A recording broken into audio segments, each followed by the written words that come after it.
Hey everybody! Today we have a new adventure, a new task, if you will, for what we're gonna do. That's the question, right? Look at all this junk we have laying around.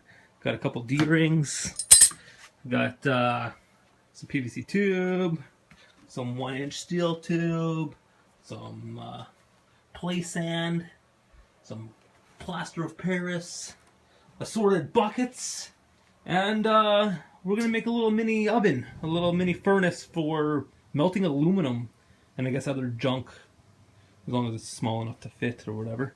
What we're going to do is we're going to mix plaster of Paris with the play sand and some water in this mixing bucket right here. And then we're going to pour it into these 16-liter pails and use this garbage can, push that in place right like that, and let it set up. And then after we're done that, we're going to drill a hole in the side of the bucket, take this 1-inch steel tube, feed it in through the hole into the bottom, and then we will take a couple connectors. We have in a Princess Auto bag here, and connect this 1-inch PVC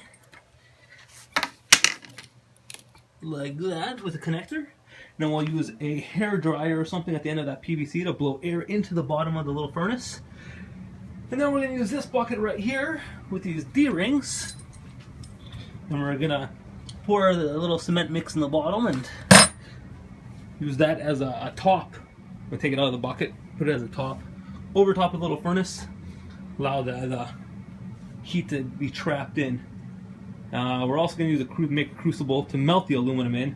And we're just going to use, some people use a fire extinguisher. We're going to use a small propane tank. We're going to empty it first, obviously, and drain it all, and then we're going to cut it open, and yeah. So we'll see how this works out. Me and the old man are both going to do one because we think it looks like a fun hobby to melt your own scrap aluminum and stuff. So we got the 2 buckets going, and as things progress, I'll add a little bit more.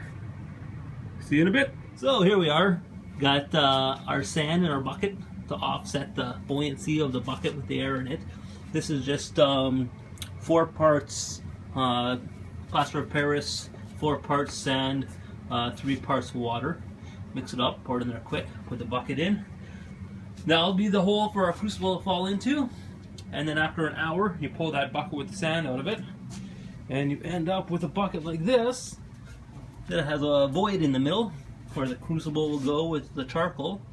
And then I drilled a 1-inch hole in the side, roughly on a 30-degree angle, about 2.5–3 inches from the bottom, which will allow my air spout to come in. And then you can see he's pouring out sand right now. We'll pull that bucket out, and then we made lids. And we just did the same kind of thing: 4 parts, 4 parts, 3 parts. The D-links be the handles to pull the lid out. Anyways, that's where we are so far. And this is what you end up with. You got the hole in the middle, put your charcoal briquettes on the bottom, the crucible in the middle, charcoal briquettes on the outside.